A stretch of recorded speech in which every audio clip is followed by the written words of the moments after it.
with a number of local international organizations, British Council, Equal Access International, Creative Associates. I've worked with national NGO like Clean Foundation, League for Human Rights, Center for Advocacy of Justice and Right.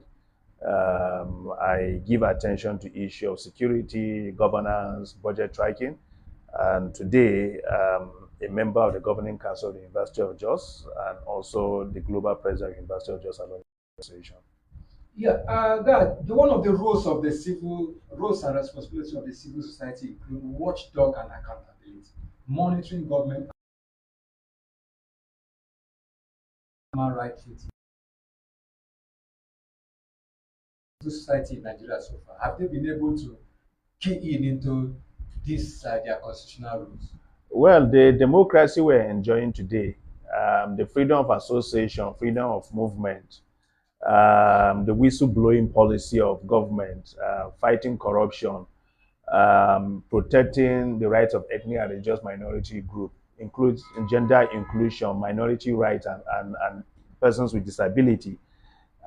Presently where they are today because of the voices and the effort of the civil society. So I dare to say that the civil society have been a very vocal and strong advocate of good governance, the electoral reform we're talking about, and every other thing you can think about in our society. As I speak to you now, the Plateau State House of Assembly was trying to pass a lifetime pensionable money for themselves, or allowance, or ensure that for the rest of their life they enjoy some kind of pension. As the civil society is galvanizing and mobilizing the society to speak out against that and to say, look, this is not acceptable in a state and society where people go to work from Mondays to Friday and for almost 20 something days. At the end of 35 years, they are struggling to get their pension and gratuity. And you have people that come to work maybe twice in a week and just for 4 months, in between, I mean, for 4 years, in between that 4 years, they enjoy wardrobe allowance, they get vehicles, they get all manners of support. And then at the end of the day, they want to get pension. So if the civil society are not speaking out, I tell you that probably even this radio program, I mean, this television program we're having today will not take place. So the civil society is the voice of the voiceless. It has been the bridge between the government and the citizen. And this clearly explains why in Plateau State and several states around in Nigeria and around the world, there's what we call the OGP, which is the government open government partnership. It's a co-creation platform between government and the civil society. So these are some of the efforts we're doing, and this clearly explains why you see some level of sanity and stability in our democratic processes.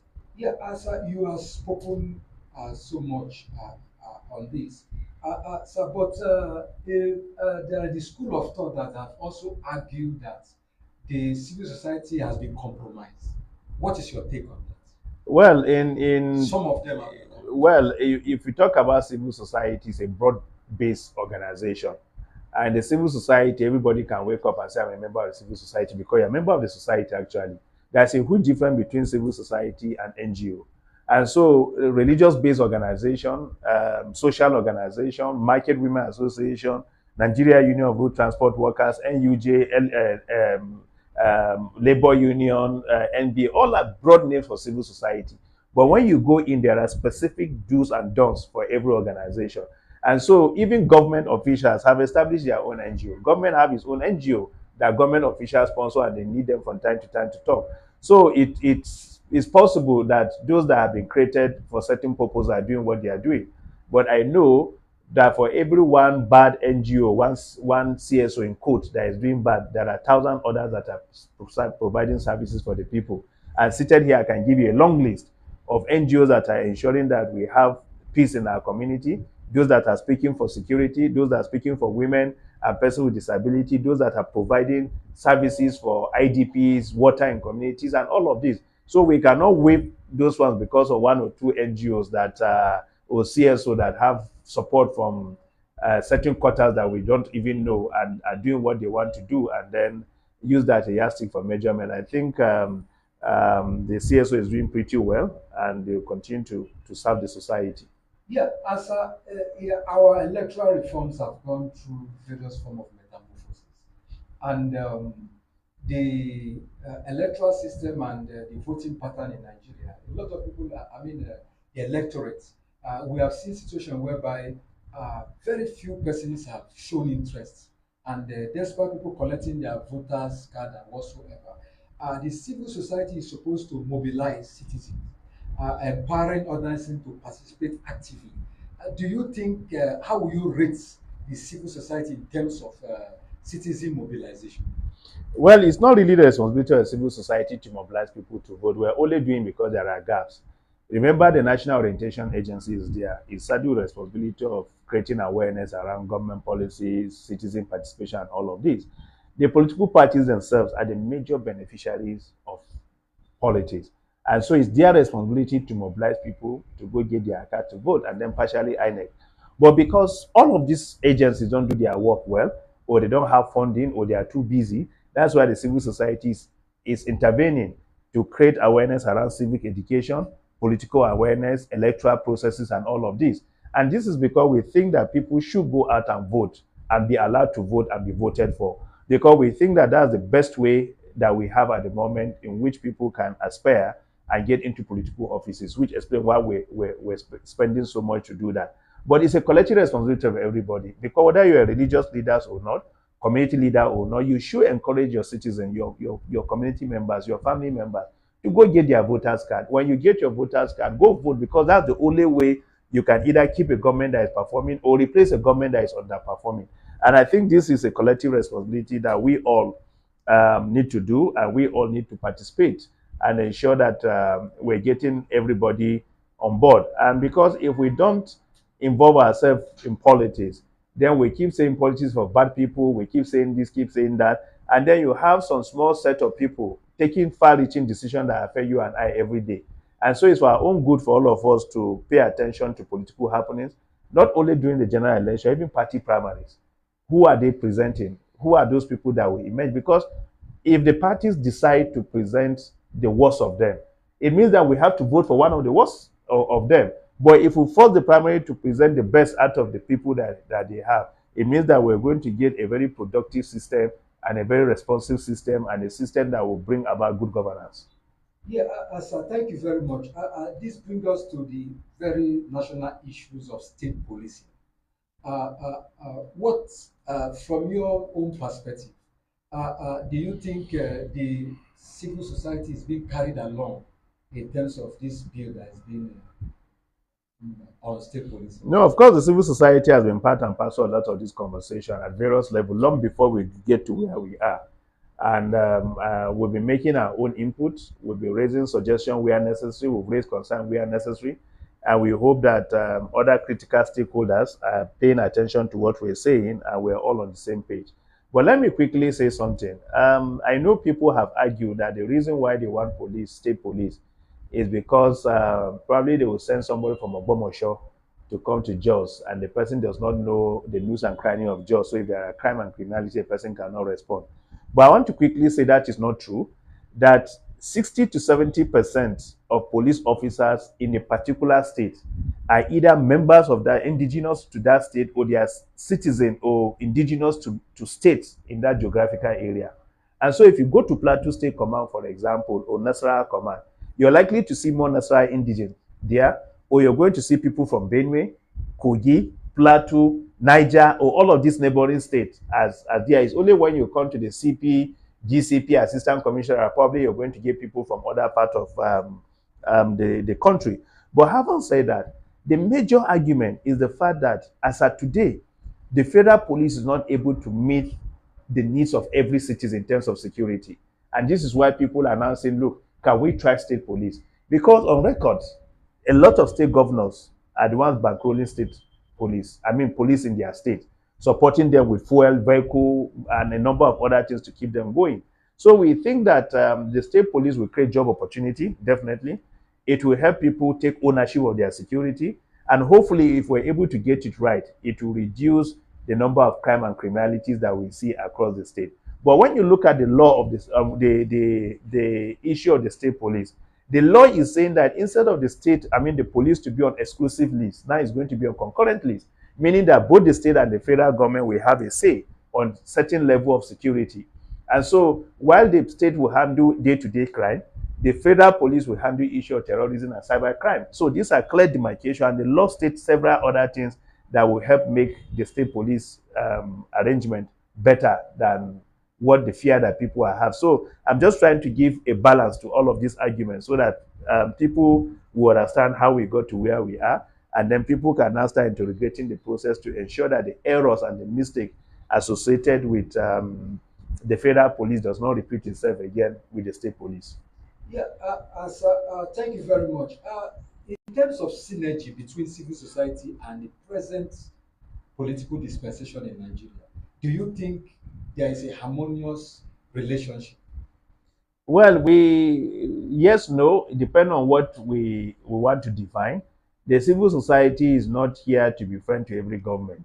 It's not here to be friend to opposition. We're only a bridge between the government and the citizen. And so where we think there are gaps, we own ourselves a duty and obligation to say, look, we think this is not right. Let's get it right this way. So it's a give and take relationship.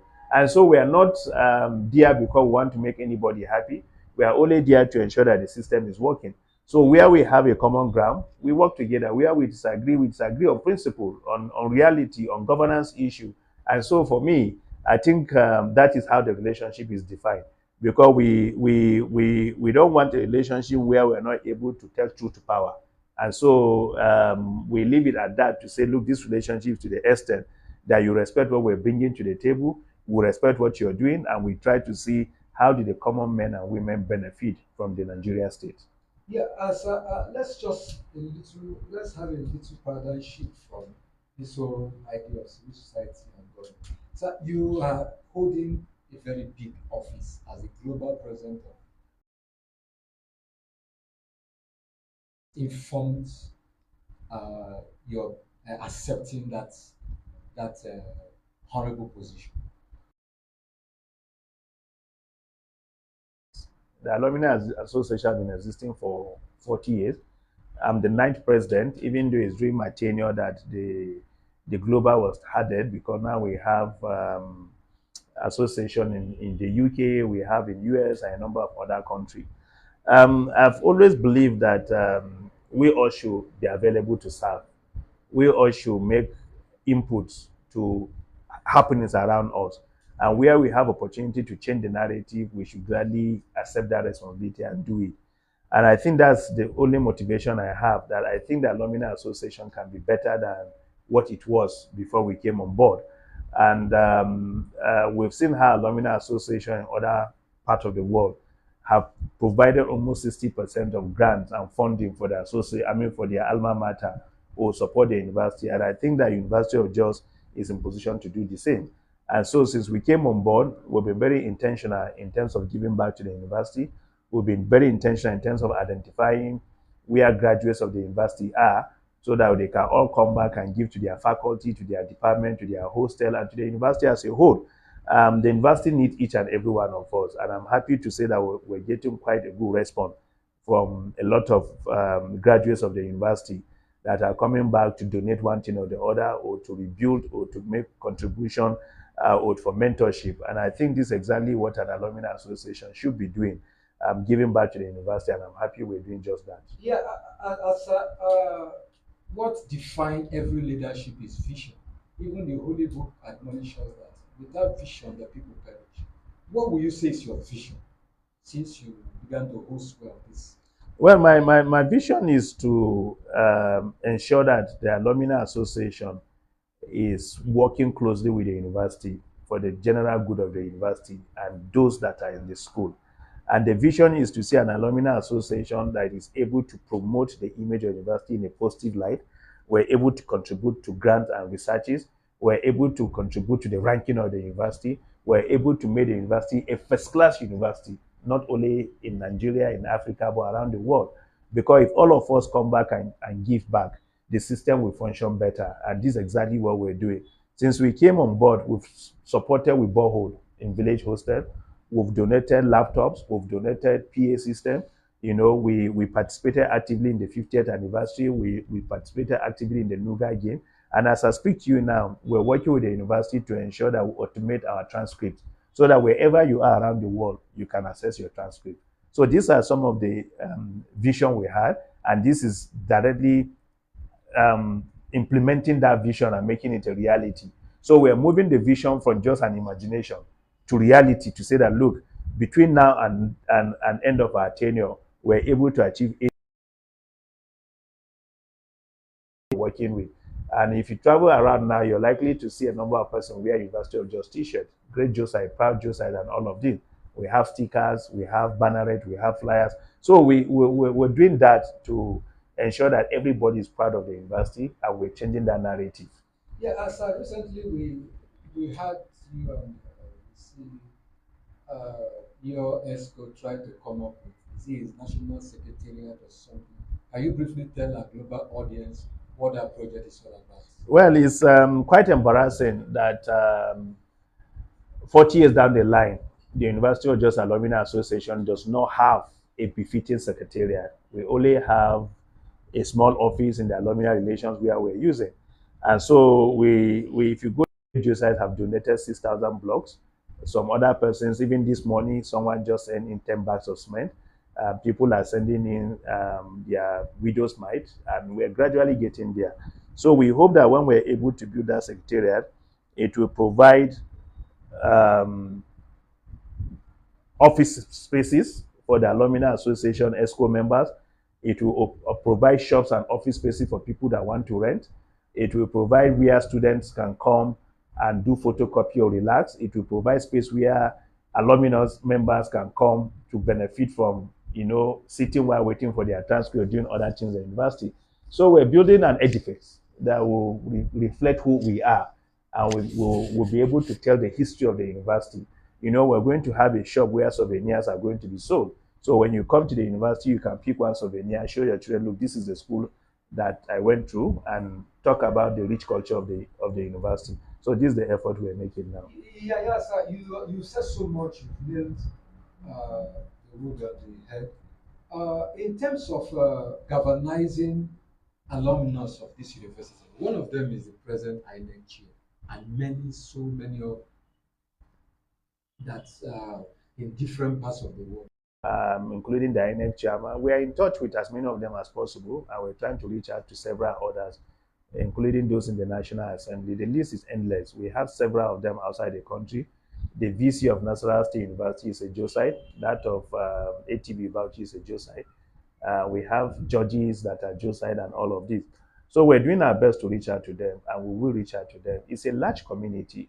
University that has been existing for 50 years. You can imagine the number of graduates that or individuals that have passed through the school. So it's an ongoing process, and hopefully we have a functional social media presence. We're working on our website that people can log in and give their details. We have Facebook where people are joining every day, and the community is growing. We have over 50 WhatsApp platform across the country, and so and we have branches in every state of the federation, and there are places where people have opened a branch again after a chapter. Because in Plateau, for example, we have the Panshin Kanke Kanan branch, we have a branch in Zaria, we have a branch in Kavanchan. So these are examples of how we're growing. And so for every time we expand, we're getting more people on board. And so I'm super sure that we have as many Josites as possible identifying with the school. Yeah, before we take you out from the whole issue of University of Jos, there's this cry for a very long time as regards the security nature of that university, where it's located. Is there anything your alumni is doing in that line in terms of even advocacy? Yeah. Yeah, we've been having conversation with the state government and security agencies to ensure that we secure the University of Jos. Where we think there are dark spots, we're arguing for improved security. We're talking to the student too that when there are crises, they should stay home and stay away from those crisis spots. The police have given us a police outpost. We're appealing to Josite to support the university with a vehicle that the police will be able to patrol around and secure the perimeters of the university. We're building fence around the university to ensure that students are safe within the parameters of the university. So we're talking to host communities too to ensure that even when there are crises, they protect the lives of these students, because Some of these students are not even indigenous to Plateau or to the north central, to northern part of Nigeria. What took them out of their homes to Plateau State education? So no child, no student deserve to die while trying to acquire knowledge and to be killed recklessly. And so we're having this conversation and we'll continue to do it.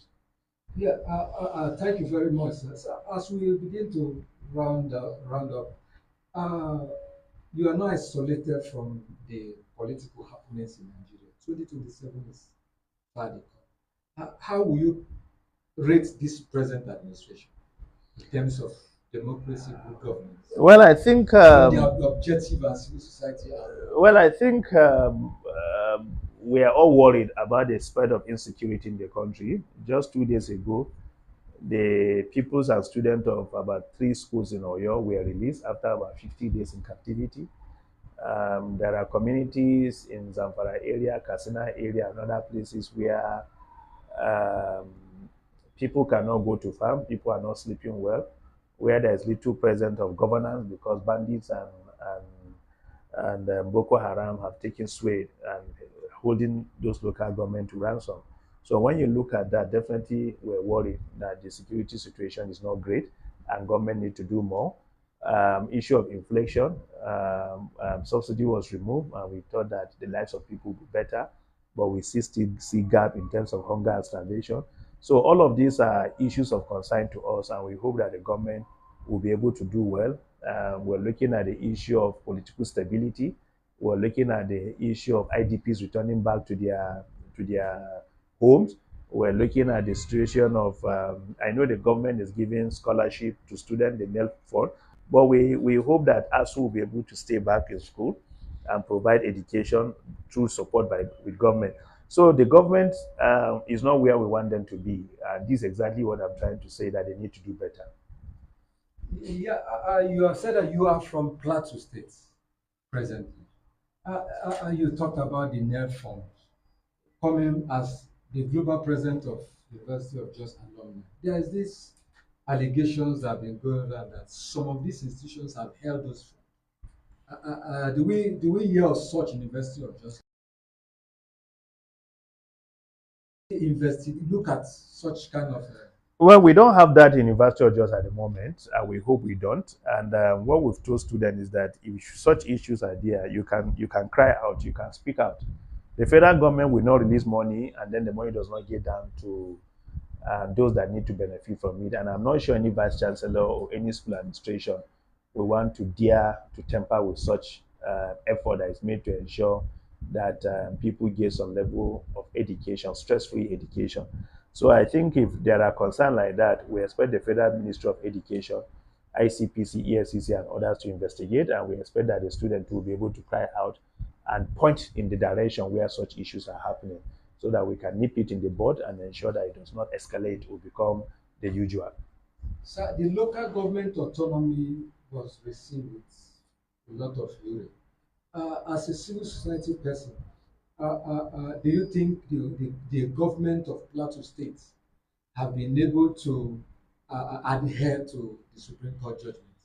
Well, I don't think there's any state in Nigeria that have heard 100% to the Supreme Court judgment because beyond just the judgment, I think there are a lot of things that need to be put in place. So I think it's a national problem.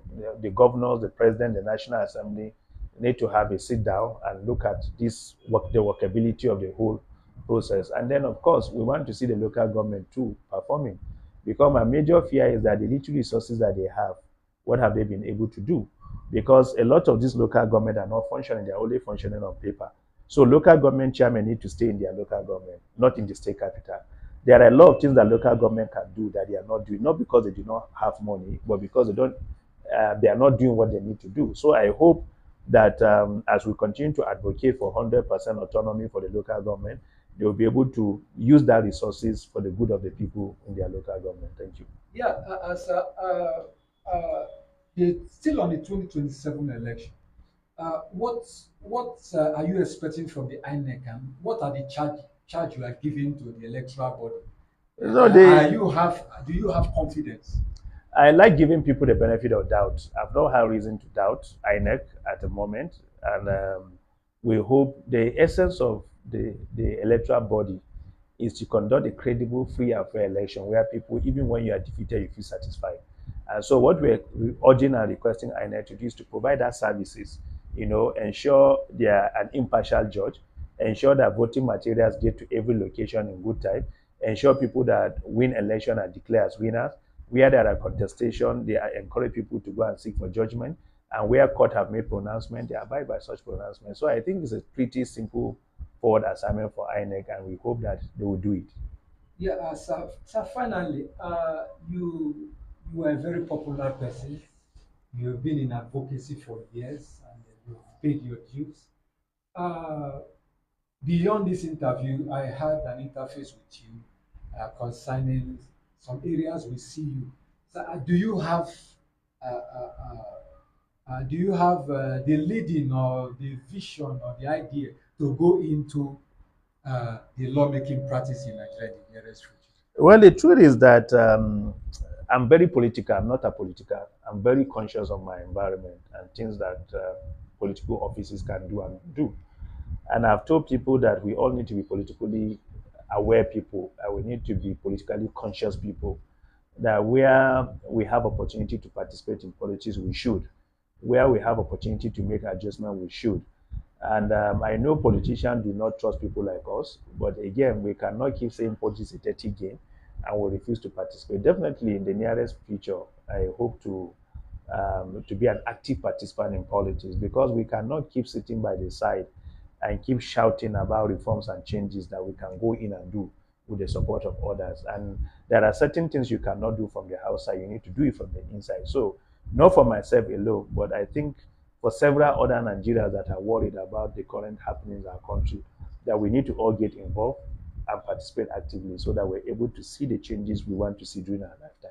Yeah, finally, sir, is there any word you have for Nigerians with the present situation of the country?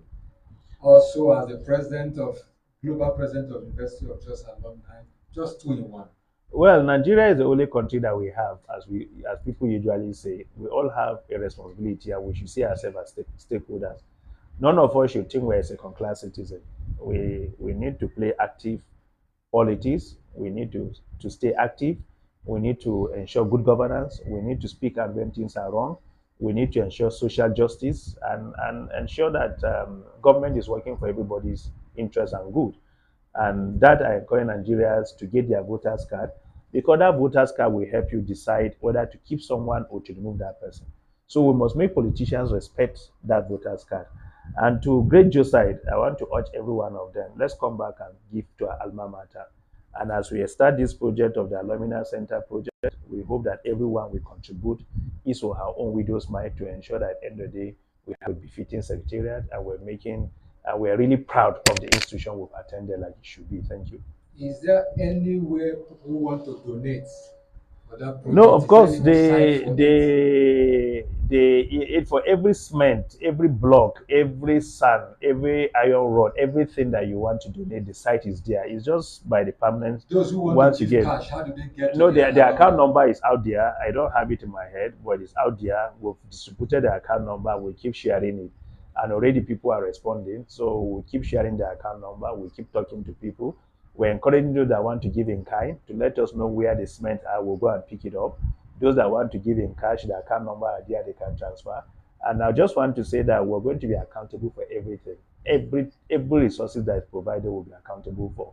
So that at the end of the day, we all enjoy what we added. And to make it more transparent, for everybody that has donated, we mentioned the name.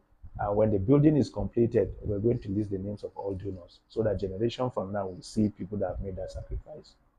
Thank you very much. That's a good place to leave at it. You're welcome. Viewers, thank you for your patience. We have been talking with the global president of the University of Just Alumni Association and also a civil society advocate, no other person than Gad Shamaki Peter.